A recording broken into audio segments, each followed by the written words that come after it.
Welcome back to another episode of The Curious Consumer. I'm Nate. I'm Jenna. And we just got back from what everybody's calling the Super Bowl of CPG, the Disneyland of CPG. We just got back from Expo West 2026. It's 45th anniversary, which is crazy. It is the food and beverage and other natural products trade show of the year. This is the big one. It's over 70,000 people, nearly 4,000 brands exhibiting.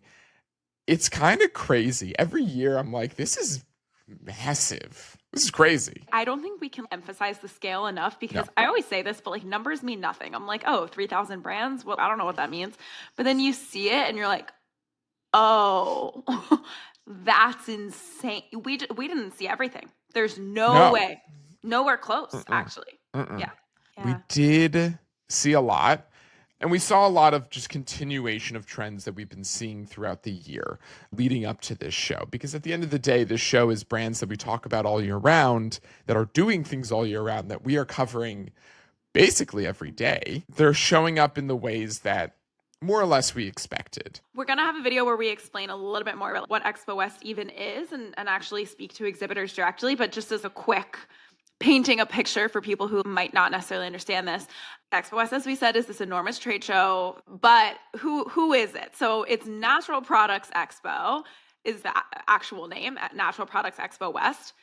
And the natural in that means that the only brands that can exhibit have like certain their ingredient standards basically to exhibit. Basically, if they're in Whole Foods, you're good. So like the Pepsis of the world are not there. So when we're like, every brand is there, every trendy, better for you brand is there for sure. Well, Pepsi is there, but just not with their Pepsi products. Sure. Okay. Poppy was there. Yes. Poppy was there. Smart Foods was there. Yeah. Tropicana was there, but not. True. But it's all of their like 60 better gram for you SKUs. Exactly. Right. Hershey's is not there as Hershey's chocolate. It's there as Lesser Evil. Yeah. Correct. Exactly. So like you're not seeing Cheetos on the show floor. And while we mainly focused on the food and beverage of it all, there are also supplements and beauty products as well that are taking up a huge portion of this show too. There are also pet products. It's really anything that can be categorized as this natural product. And the people who show up are the brands, of course. Sometimes it's the founder themselves if it's a smaller brand. Oftentimes it's brand ambassadors who are representing the brand, or just people who work for the company that are representing the brand in different ways. And then on the show floor are among the 70,000 people that are there are people like us. So there's media or press. There's traditional press. So people who are writing for more traditional publications, influencers, so many influencers. I saw the most influencers I have seen yet. If they realize they can get into the show and that it's worthwhile for them this year. Something about it. And lifestyle influencers, like not necessarily food influencers. Then there's also retailers, which for the brands, that's kind of the biggest deal for most of the brands. Yeah. A really big deal is seeing retail buyers who are scoping out the show floor for new products that they want to buy and put into their stores.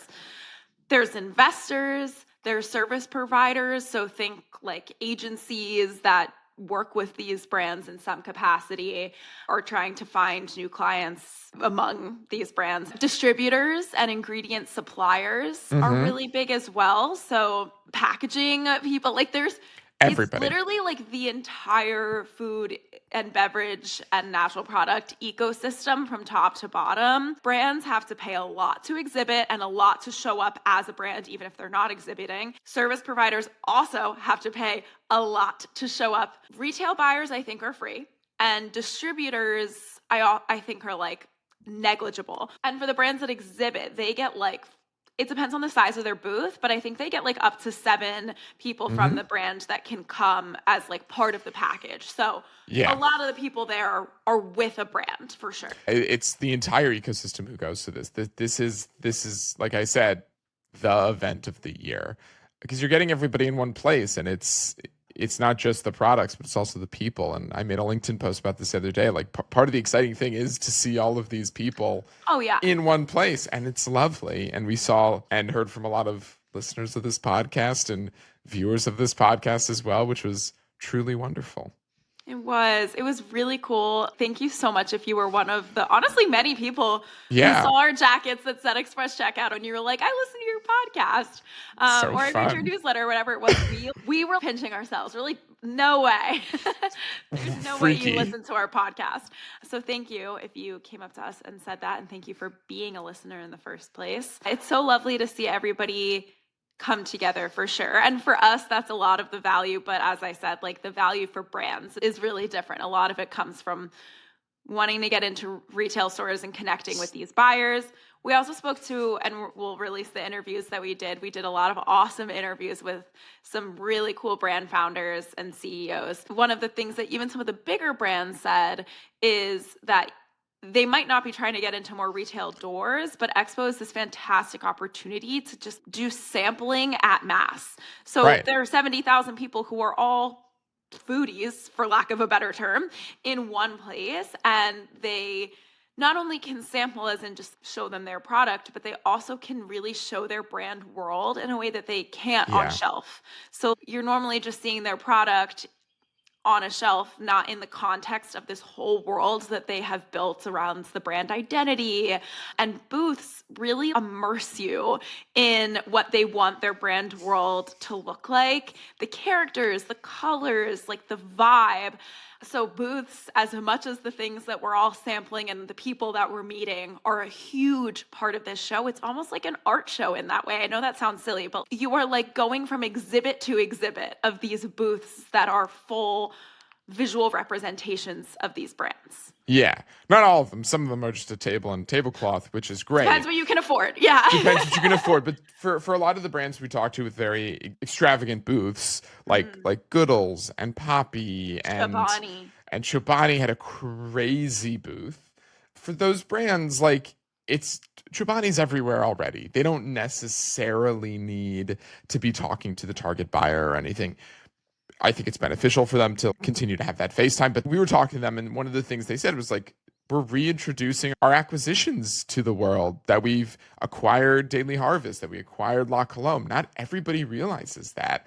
I watched a TikTok where somebody was talking about the Chobani booth, and they're like, oh, they were serving La Colombe like it was a separate company. And I was like, right. Like a lot of people, even people within the industry, don't always Might not know. know this stuff. And it's our job to know it. Like there's no value judgment if you don't, but Chobani owns Daily Harvest and La Colombe, and this was a great opportunity for them to reshare that fact and show the integration of the brands in a physical setting. And another thing with Chobani specifically is, so their whole booth looked like Oh. a soccer stadium. It was incredible, but that was because they were showcasing the fact that they are sponsors of the U.S. soccer team for the Yeah. World Cup this year. This incredible partnership that I'm sure they're pouring more money than we can comprehend into. And someone who's not watching the World Cup might not know that. And so this is a really great opportunity to milk some of those other partnerships that they're working on by exposing a different audience to them. Yeah, and having it show up in a physical world, like a press release would not have the same impact as that No. booth. And they told us, I'm pretty sure that was the largest booth at the show. Yes. It felt had like literal it. stadium lights. It had stadium seating. Everything. It was insane. It was great. The show overall, this is something we said in the newsletter, and I've been saying to people who've been asking me, despite the extravagant nature of that booth and some of the booths we were saying, this was a much more sensible show than in years past. It didn't feel as crazy as it has to me, at least in the past 3 years that I've gone. And everything felt very on brand for what I would have expected there to be this year. Caveat to that is, this is also our job, that we track this stuff all year round.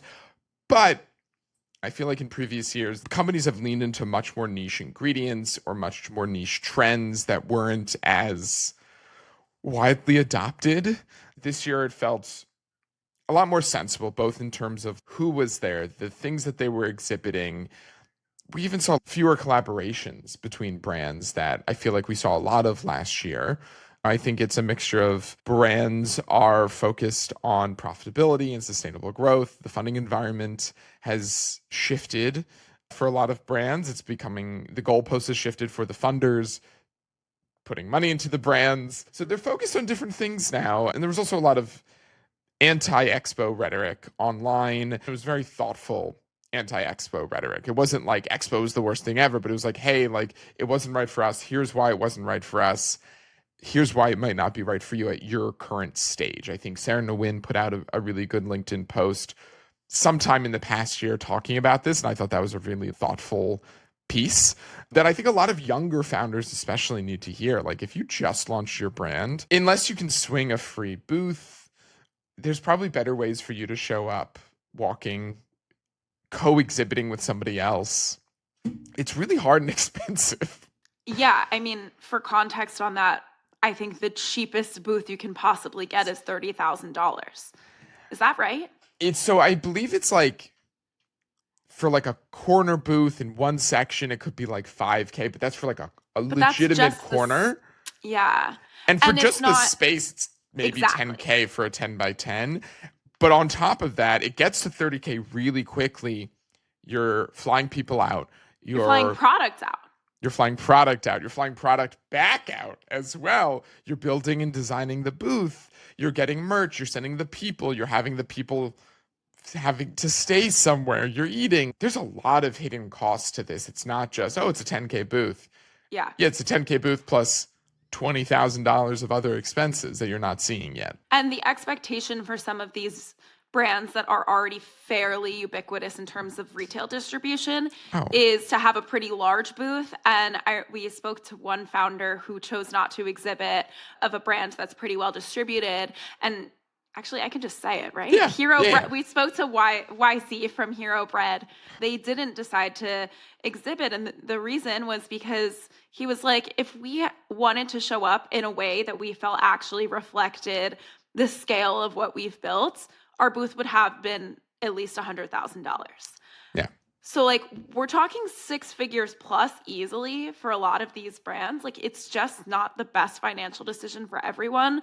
So I think you're right. Like people were a little bit more vocal about that in a great way. I think there is so much weird pressure and expectation for a lot of these founders that they need to show up or exhibit, and they're not considered a legitimate brand if they're not exhibiting. And that's just not true.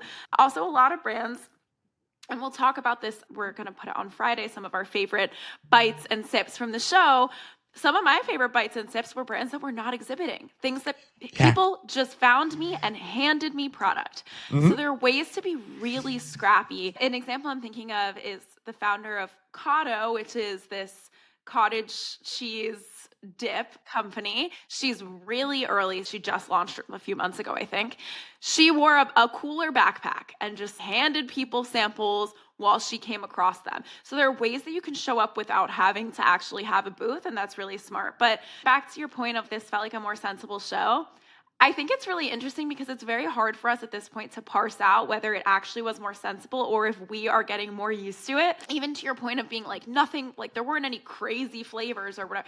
I mean, I think that in general, not just us, but the consumer palate has evolved so much. Like we are more used to global flavors. We'll get to this a little bit more later, true. But like TikTok has made some traditionally foreign flavors to the American consumer completely normal. Matcha, for instance, we might have thought was crazy 5 years ago, and now it is everywhere. One, it's about us adapting what we think is normal. And 2, it's also about the consumer being exposed to like wackier flavor profiles and non-American flavor profiles a lot more than they used to. So I think it's like really hard for us to parse it out, but I do think it was a more sensible show in a lot of the ways that you mentioned still.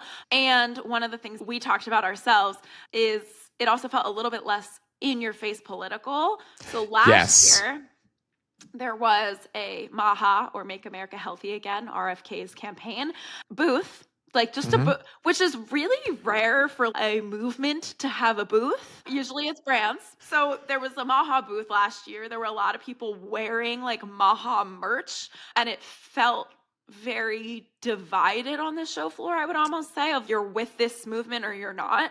This year, there were undertones of that for sure, but it was definitely quieter. I think it was more implicit. So there were a lot of no seed oil call outs, which has become political, but I said this in the newsletter, there was less telling and more showing. Like it wasn't just, it wasn't like, this is what we believe. It was more like, these are our ingredients. So that felt a little less loud than it did Right. last year.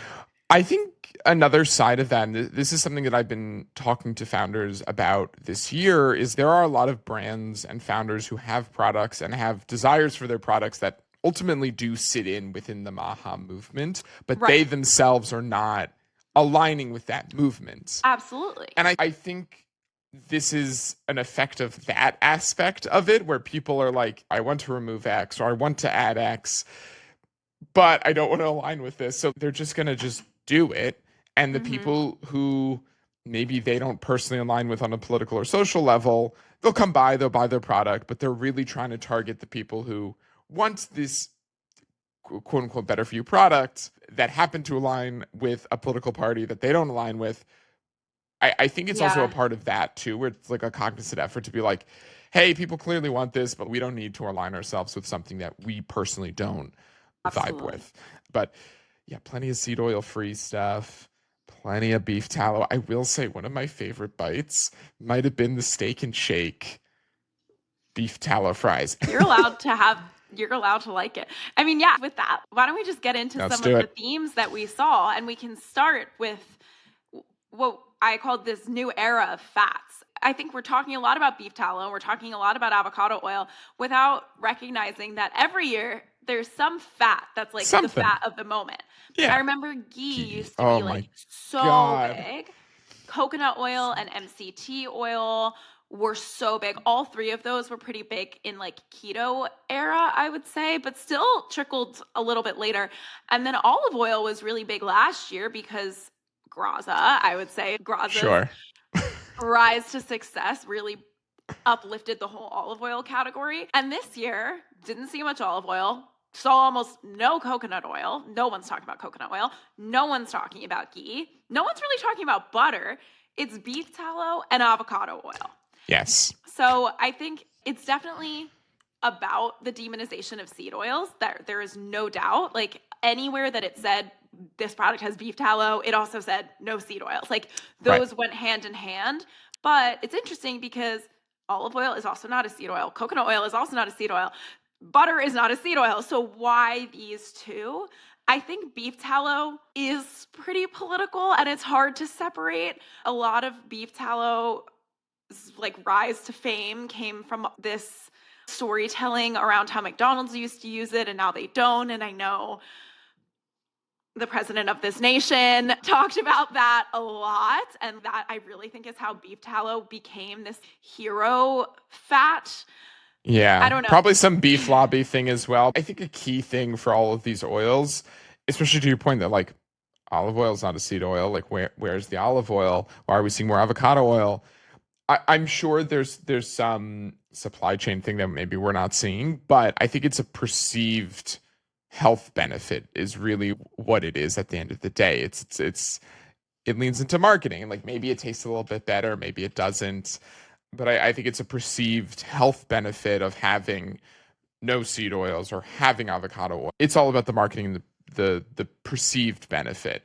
For the beef tallow stuff, I'm going to say beef lobby. There's probably something with the Yeah, beef lobby going on. This is America. We love a lobby. absolutely. We love a Absolutely. lobby. Love a lobby. Yeah, Um, no, you're totally right. I think another theme and trend that we saw around the show that aligns the fats and the seed oils of it all is this like concept of real ingredients and few ingredient call outs everywhere in everything from chips to just yogurts, which I hope my yogurt is just a few ingredients. This is why I don't buy Yoplait much anymore. Like this is why I'm getting a Painterland Sisters or a sour milk. But a lot of real ingredient and few ingredient call outs literally across the board, which again, this is people like wanting like different types of better for you because better for you in the past was like, hey, we're going to make this thing, but make it low sugar. And that was it. But it still had a bunch of ingredients and that stuff still exists. But now I think people are like, can you just give me like some dairy, some meat, just like something simple and easy? We saw a lot of meat sticks on the show.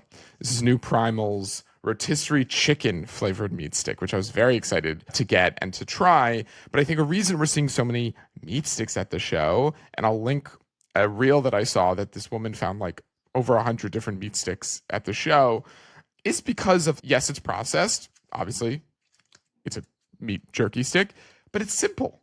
Like I know what I'm getting. I know what it is. There's no complexity there.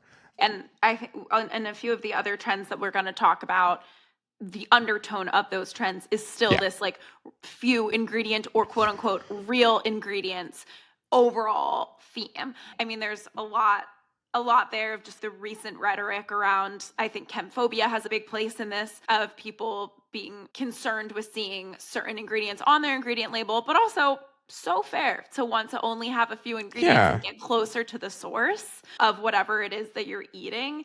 And I think one place that we definitely saw that show up was one of the trends that like I was not expecting in the slightest, which was that eggs were a trend. Oh, I And love this is this one. a huge thing with, again, this like few ingredient, real ingredient, because they were just literally eggs. I'm not talking about eggs being the main ingredient in something. I'm talking about just egg products. Although we also did see a few brands where eggs were the main ingredient, like Egg Sure. Life. Hmm. There were some egg chips. But one of the first bites that we actually had at the show Yeah. was a jammy egg, which like a packaged jammy egg, which I think it's the first ever packaged soft boiled egg by this brand called Chino Valley Ranchers. And this is a single ingredient innovation. It's just Delicious. taking eggs, one ingredient, and cooking it in a certain way and putting it in a package in a certain way that makes it a ready to eat product. And then we just kept seeing more eggs. Like there were more than one quail eggs I saw, which is really interesting. I know there were poached eggs. I spoke to a representative of a brand called Kipster, which is an egg company that is coming in from the Netherlands. And their whole shtick is that the chickens essentially live in a playground. They had pictures all over of their chickens honestly living a better life than I do. So love that. But this is a mix of storytelling around one, this single ingredient piece, and two, around this family farm, knowing where your food comes from piece that I think a lot of consumers are really interested in, especially coming off of Vital Farms recently Yeah. had a big scandal, basically Something. critiquing like the sourcing of these eggs. And so people care a lot about Yeah. sourcing. They care a lot about the storytelling around it. Obviously, protein is playing a big role here as well because eggs are a protein source. They are a Great whole protein ingredient source. protein source. Hmm. And so when people are growing more skeptical over added protein in products, they might be seeking out more of these single ingredient protein sources. So that's on eggs. That's on eggs. And We've never surprisingly, seen so many eggs. I we've don't know never if seen so I've many ever eggs. seen eggs at Expo. At Expo, no. At Fancy Food, sure, but that's a whole different ball Different. game. But my God, there were a lot of eggs, and luckily, a lot of them were very good, which They were good. I really like. That jammy egg. Honestly, I think about that jammy egg a lot. I would buy that. I would buy that, and the people behind them were so nice. They were like, "Yes, our family farm," and I was like, "That's so cool." I mean, that's what I love about Painterland Sisters. That's what I love about Lundberg Family Farms. I also think from like a marketing standpoint, being like, hey, this is like our family's farms products. People are like, oh, okay, cool. I'll pay a little bit more. I'll give it a little bit more attention. It's a way to get a little bit more consumer love. It's also like America kind of has become so anti-farmer because of corporate greed, to be honest. So it's really nice to just see just real like Americana kind of things, which is like family owned farms. That is when you picture America, it's a family owned farmer somewhere in the middle of the country. It's cool to see. I think you know that it's a better product. You feel that it's a better product because of where it's coming from, because you know where it's coming from. It's this interesting phenomenon of consumers wanting to get closer to the source. And I think Yeah. you're totally right that a lot of this comes from skepticism around corporate greed and just big companies, big food. People are trying to pull away from. It's interesting what the catalyst was for this. The message that ended up being sold more to get people closer to family farms was a message around health more than anything else. I think people feel like they're being healthier when they know everything about where their product comes from. When, from my perspective, eating local was part of the sustainability rhetoric for Yeah. much longer, but people weren't listening to that message. No, people don't That care didn't about work. sustainability, and it's so sad. It's so sad. So it's one of those like horseshoe moments where I actually think this is a little bit more, not to get political about it again, but I do think this stems from more like right-wing beliefs of caring about your individual health and therefore caring about the source of something, as opposed to the more like left-wing sustainability perspective. But it all Sure. comes around to the same result. So I'm happy that it's happening regardless. Right.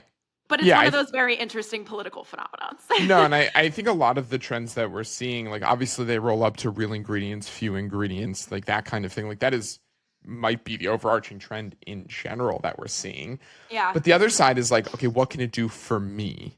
Not what can it do for us? And I think like that's why sustainability and a lot of the rhetoric around that like just doesn't work, is because Doesn't work. Americans are very individualistic despite patriotism. Like we're a very individualistic nation, all in all, and that bleeds into how we buy things and how we consume things. And I think to your point, the switch up from sustainability to, oh, this will make you healthy or will shift your health, that makes sense that has worked and has stuck around so prominently. And like this is why like I think protein and fiber are like not really going to go away, other than those trends obviously being very tangible trends to people. Like protein gives me muscles if you work out, and fiber makes me poop better if you also eat a full diet. It's personal, it's not for the masses.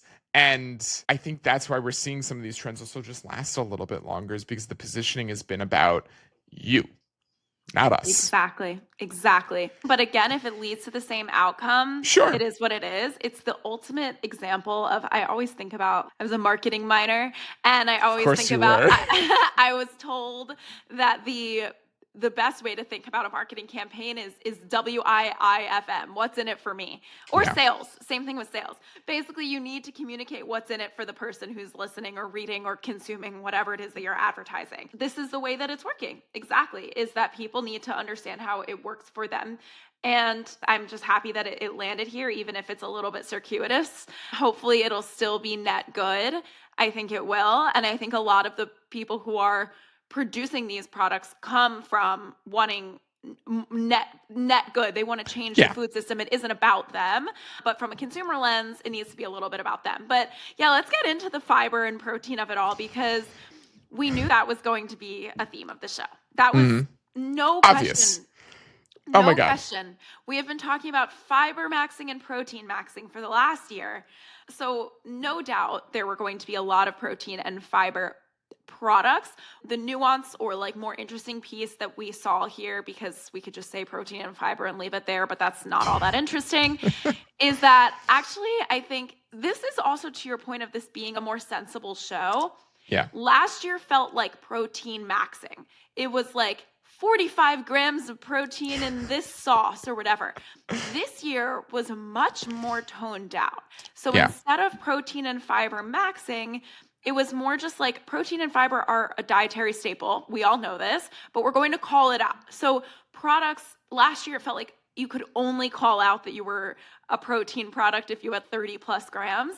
Right. This year, products that even had 5 to 7 grams of protein or 2 to 3 grams of fiber, we're calling it out prominently on their packaging. So it was more, there's less of this maximizing and a little bit more of this just like, this is a staple. We all know this. We're just going to talk about it.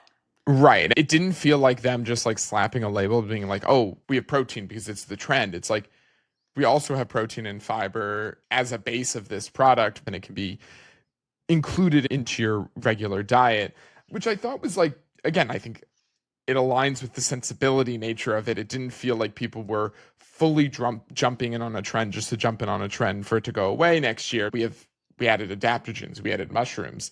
It's like, no, we naturally have 6 grams of fiber. So we're going to call it out because that's what people want. People ultimately still just want us as a chip, but if they get that added benefit, great.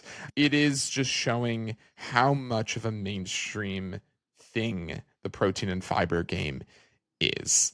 And honestly, I just loved that it is, because I did not want to be bombarded again with nauseating amounts of protein thrown in my face. There were like brands, like there's protein pretzels. And there are Sure. protein They still brands. existed. Sure. But honestly, far and few between compared to last year. And I think something that's also interesting is I feel there are fewer brands that are being built around protein.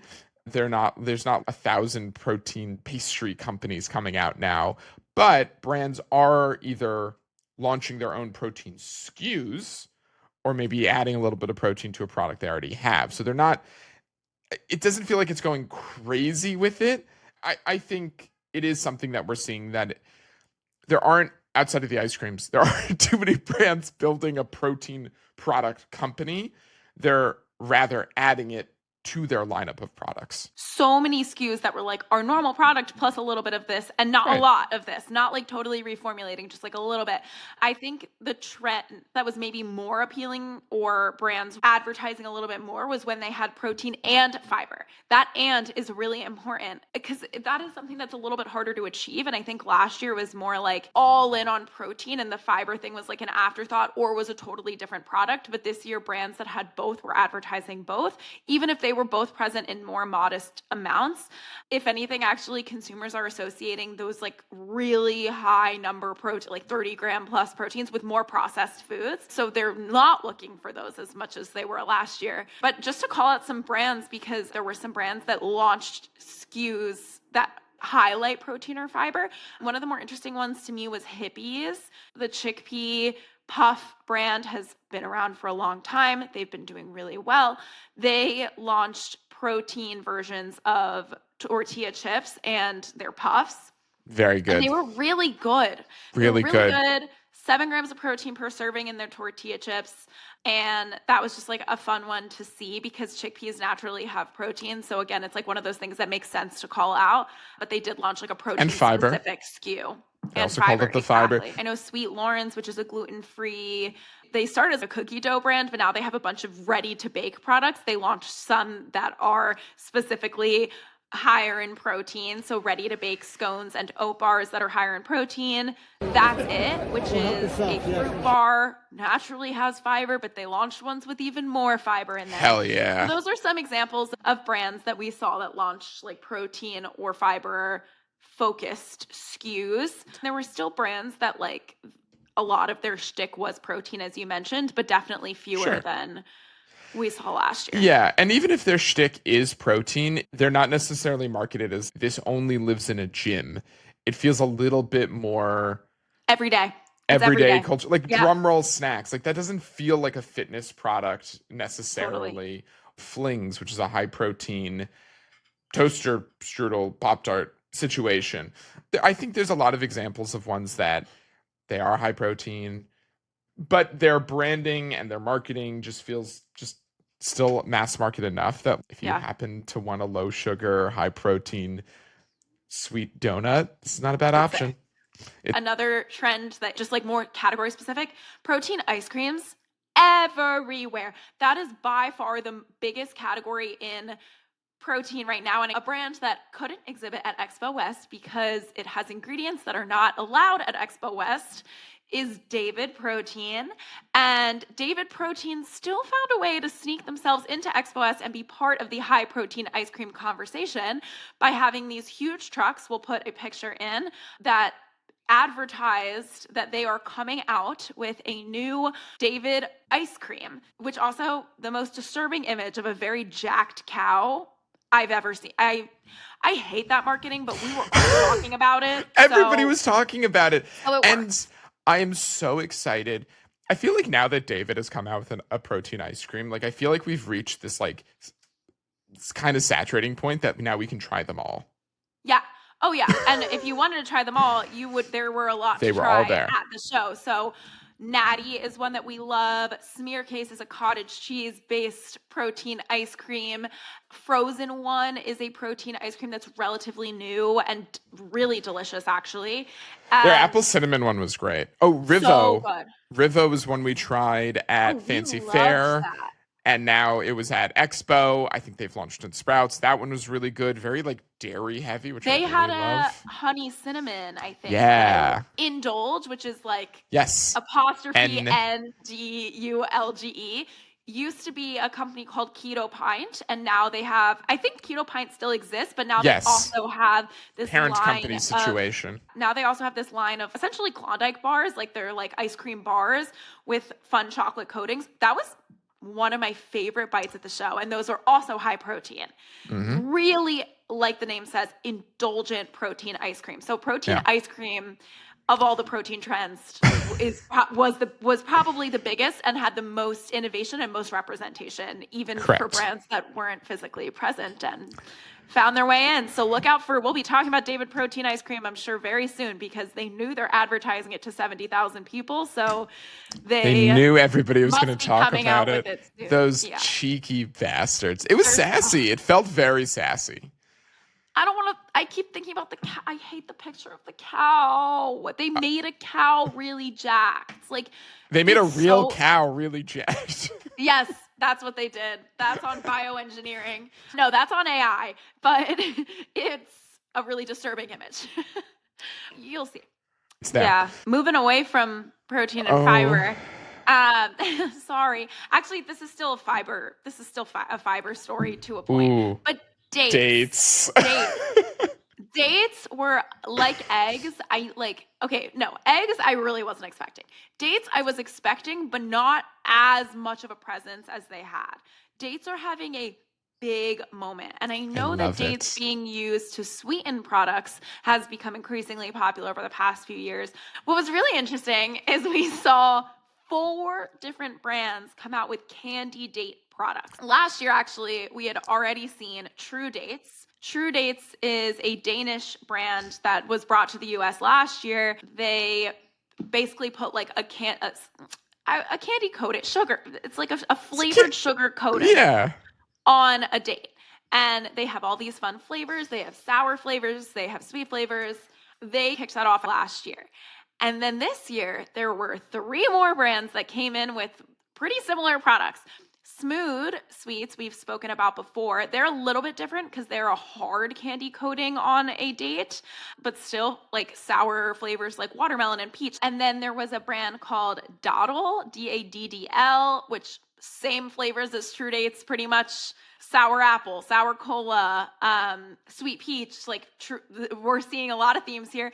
And then Julie's, which is a Medjool Day company, also came out with their date sours this year. So it's not a hard candy coating, but it's dates covered in citric acid and sugar and natural flavoring that are candy inspired. Also, same exact flavors: watermelon, peach, cherry cola. Like, we're not really seeing, honestly, True Dates is the most innovative. We had some fun flavors of True Dates, but the rest of these candy dates companies seem to be copy pasting each other. I will say my favorite, even though they're all the same, was still Julie's, because Julie's is a date-first company. Fresh.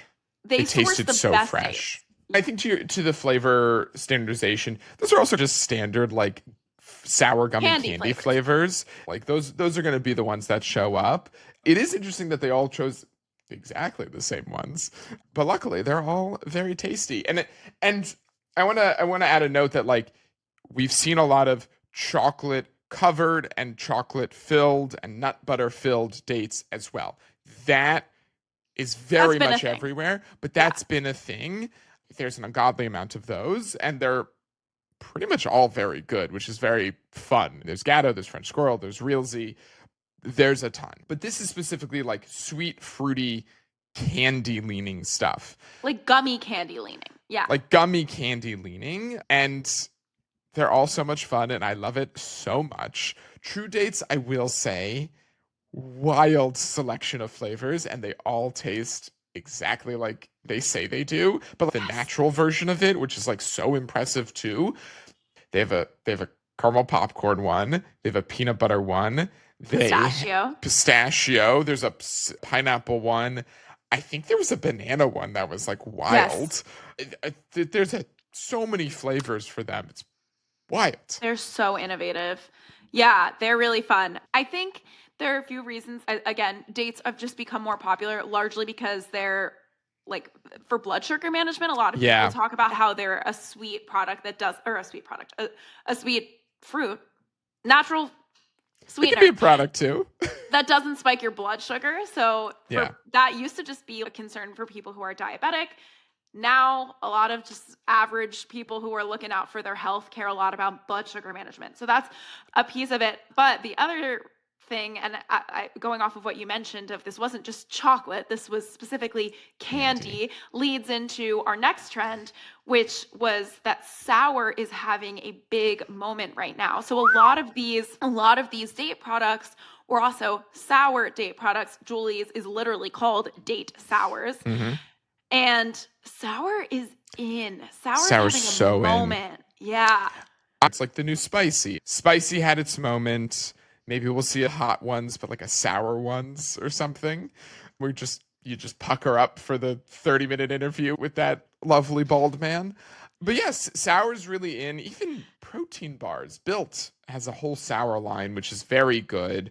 Pure came out with a sour gum. Simply has a sour mints. Good Pops did the whole fruit riot thing and has citric acid coated pops that were really good. And then we saw some like sour flavors, especially green apple, amongst some of the beverages.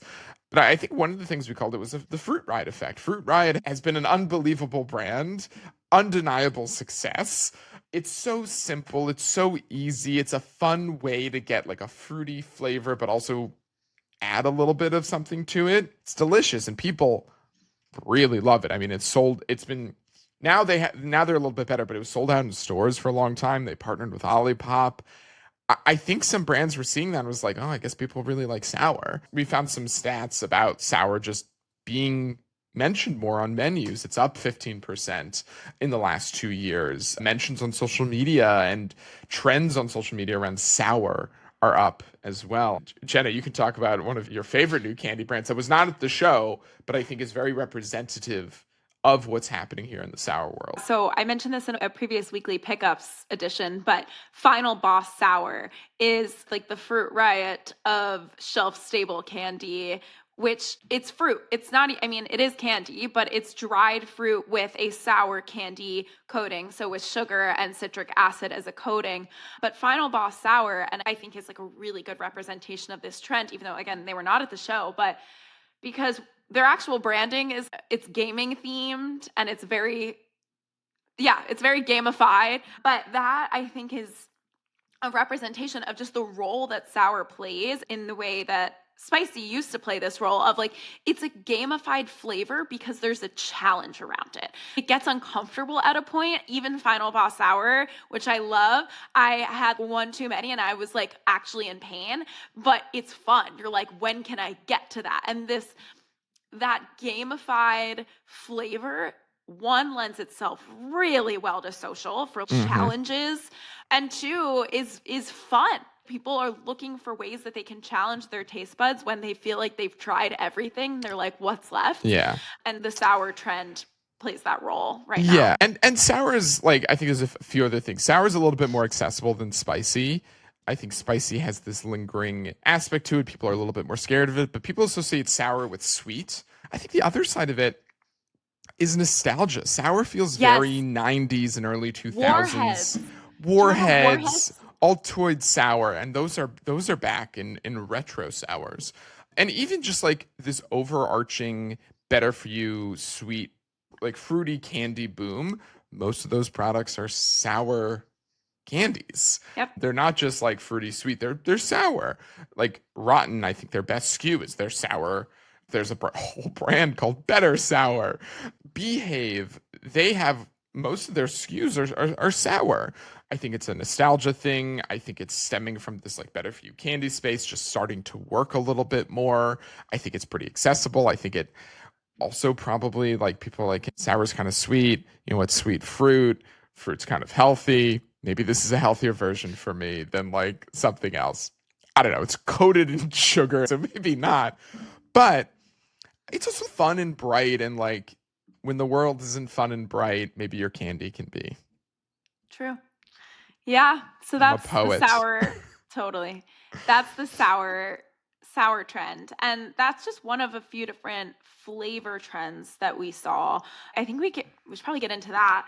this is another, like, sour is a bit of a broad flavor trend. Another broader flavor trend is just global flavors are not going anywhere. It always was like global flavors are trending. No, global flavors are expected at this point. I Yeah. think it's like actually sad that we ever considered it a trend as the melting, like we are the melting pot. That is what the United States is. I think what's interesting is that they're getting more and more specific and hyper regional. So instead of just being like Asian inspired, whatever. It's like I had pad thai flavored popcorn. That is like more hyper specific because they know now that the average American consumer is more familiar with some of these specific Right. cuisines and ingredients and techniques than they have been in the past, largely because of social media. I think Gen Z and millennials grew up a little bit more culinarily adventurous. We know the difference between something that's Thai or Japanese versus Szechuan or whatever it is. The consumer is more educated on global flavors. And so brands are responding by getting a little bit more specific Yeah. and really leaning into it. And that space will never be saturated. There is always No. room for more interesting inspiration from other places. I mean, even just look at, like, again, we mentioned matcha before. Matcha has blown up in the United States. And that's a global flavor. I think that's one great example. One of the things I want to point out with matcha is Oatly is coming out with its new matcha ready to drink that already exists in Europe, and they're bringing it now to the US. Tons of matcha, tons of ube being a flavor trend. Oh, yeah. And I think people just love that it's purple as well.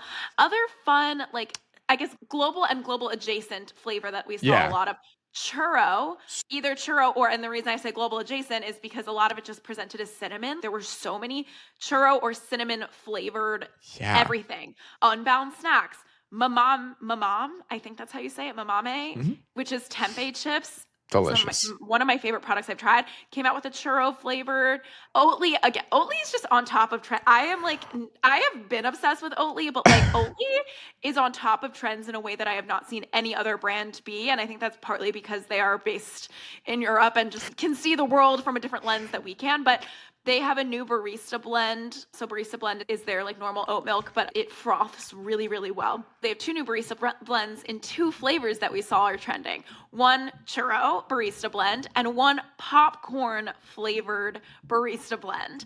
And we think that popcorn actually, we didn't see many representations of this, but we think that popcorn flavored things might become a thing. The caramel popcorn flavor of True Okay, Dates. yeah. Yeah, so Oatly has a popcorn flavored barista blend. We saw True Dates with popcorn.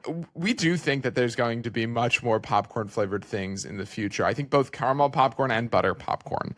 The butter popcorn aligns with the dairy side of things. Also, just it's like a flavor that just hasn't been tapped much at all, really. Yeah. I was expecting more dill though this year. I was expecting more dill too. There was a lot of dill. Sure, plenty of dill. Last year was like debatably too much dill pickle. Like, I agree. This year definitely still saw some dill pickle. There Cloud Popcorn, Khloe Kardashian's popcorn brand was there, and they have their dill pickle SKU. Pickle was like not as much the star of the show, but what was a huge trend last year that is now still everywhere is pistachio.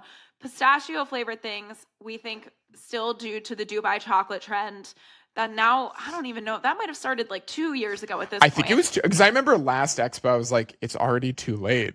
But I know, lo and behold, still more. Everybody and their mother is still coming out with Dubai chocolates. So clearly, the Dubai chocolate trend did something very successful and introduced Americans to pistachios. Well, yeah, I think that's what it is. The Dubai chocolate introduced Americans to pistachio is just like another nut option. Like, turns out it's not just peanuts.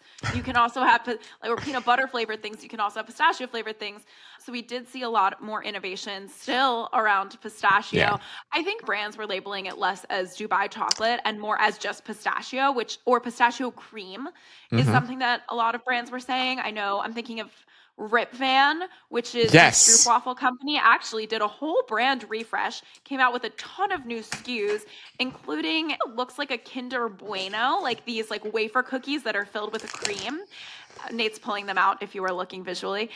This is my Expo sample box. But yeah, I mean, here's Rip Van's new branding, but you can see they also have this pistachio flavor of their like essentially Kinder Bueno wafer chocolate filled with pistachio cream. Michelle's granola, which is one of my favorite granolas, came out with a Target exclusive pistachio chocolate SKU. There's, I mean, like, oh yeah, Lebby, which obsessed with Lebby. So good. Lebby makes chocolate. Lebby was not exhibiting. No, correct. This was a sample we got was handed to us by the wonderful founder. events. At our event. They make these dried chickpeas coated in chocolate. Now they also have a pistachio coated in chocolate. So it's more celebrating, I would say, the nut as opposed to this like trendy flavor that was more about the Dubai chocolate of it all. So excited to see that. But yeah, pistachio is happening. Oh, another example, Elmhurst, which Elmhurst makes all of the plant-based milks. Literally any nut you can think of. They've nutted everything. They've nutted everything? I'm keeping that in. They've built everything. They built every nut. And now they just came out, the ultimate trend product, I would say. They came out with a ready-to-drink protein drink that is a pistachio protein beverage. And this is, I think, their first ready-to-drink protein product. It is. And they went all in on pistachio. Let's speed run through some more trends and then check out our full newsletter for the full deep dive that we wrote up. So let's speed run some trends. Baking mixes. So many good baking mixes out there from nowhere. Mochi Mix, 7 Sundays launched a pancake mix. Cravings, Chrissy Teigen's brand. A shout out Chrissy Teigen, who just followed us on Instagram. She's got a whole line of baking mixes, and there were so many more. Real Dairy. So a lot of Real Dairy at the show. Lifeway, Lizette, Painterland Sisters, Sour Milk, all of the ice cream brands, Ice Cream for Bears, even some of the protein ice creams were promoting Real Dairy. Hydrate or Dihydrate, baby. Hydration is still very much going strong. Prickly, which is a cactus water, they rebranded and repositioned themselves as a hydration beverage. Dry Water had probably one of the most talked about booths that I heard of. They are a hydration powder brand. And there were just a lot of hydration callouts and dedicated brands across the show floor for hydration, both ready to drink, like a leisure hydration, but also a powder like a liquid IV. All over the show, still plenty of hydration. Yes, absolutely. Other, I guess, smaller scale trends. Yeah. We're seeing a new age of tortilla chips enter the picture. Yes. I mentioned Hippie's new high protein SKU, and just tortilla chips generally from Hippie's is really cool. Coyotas, am I saying that right? Oh, so good. They are a tortilla company with cassava, right? Cassava, yeah. They now have tortilla chips. And then the most interesting one to me is pre-launch, but will be coming out soon, which Cobb Foods, which is the brand that Novak is a co-founder of, the tennis player of all time, not of all time, of the moment. But Cobb Foods, which is a sorghum-based, really kind of like a popcorn brand. It's sorghum is like these like tiny puffs. They launched this year as Cobb Foods with sorghum puffs, but now they're coming out with their own tortilla chips, and I'm actually really excited about them. I sampled them. I love them, and they're only 3 ingredients. It's just sorghum, avocado oil, and Himalayan sea salt. So all of the trends, basically, avocado oil, simple ingredients, and like a more interesting grain. So tortilla chips was another big one that we saw. Those were our rapid fire trends, but overall, great show. It's a good show. We are going to be coming out with so much more content from this show. It's silly. It's Hopefully honestly soon. silly. We have so many interviews that we've done. We still actually are going to be, we barely even touched upon our favorite bites from the show in this episode. That's going to be coming out in our newsletter on Friday. But we are just absolutely overstimulated with stuff. The show just pours everything that we've been working on for the past year into our brain in like the most maximalist way. And then I think it takes weeks, honestly, to parse through all of the information. The people who come out with their trend reports the next day, I'm like, I don't trust it. Are you okay? Like, how did you my processing time is much slower than people are operating on different processing speeds than me. And maybe I need more caffeine. We didn't even talk about caffeine. I want to quickly talk about caffeine because I do think that there was not as many energy drinks as you would expect. And when there were, The call outs were more about low caffeine. Mudwater had this merch, and I can't exactly remember what it said, but it was something around moderating my caffeine intake. And on that note, we didn't even talk about the merch of it all. That's like another example of how brands display their brand world. Is tote bags are huge at the show. Brands come out with, there's always like the tote bag of the year. The one merch trend I think that was new was Labubu. Not literal Labubus, but like plushies. Every brand had a plushie of some sort as their merch. People like wait in line and fight people over the brand merch that you can get at these shows. Jen and I did not get in any fights, physical fights at least. Next I time. really wish we did. We were very proteined up. We were ready to get into the primed. ring. Yes.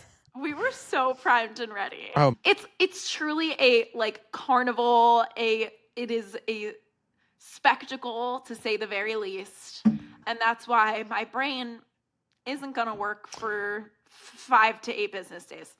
Exactly. But go check out our newsletter where we have a full written deep dive, and it's organized a little more cleanly maybe than this episode was. We posted something on Instagram as well. Keep a lookout for our additional extended content around Expo West, about the show, about the brands, our interviews. And make sure you are subscribed to this podcast wherever you find podcasts. Review it. Give us a 5-star glowing review. And if you don't like it, you can email us. And be sure to follow us on Instagram at Express Checkout, and follow the newsletter. Again, if you haven't, Express Checkout, we just passed 10,000 subs, which is crazy. Next stop, 100,000. We'll expect that in the month, you know? Thank you, everybody, for listening. Thank you, everybody who stopped us at the show, for stopping us and saying hi and giving us some lovely love and giving us some hugs, too. We got some people giving us hugs, which was really sweet. We'll catch you on the next one. Yeah, we will. Bye. Bye.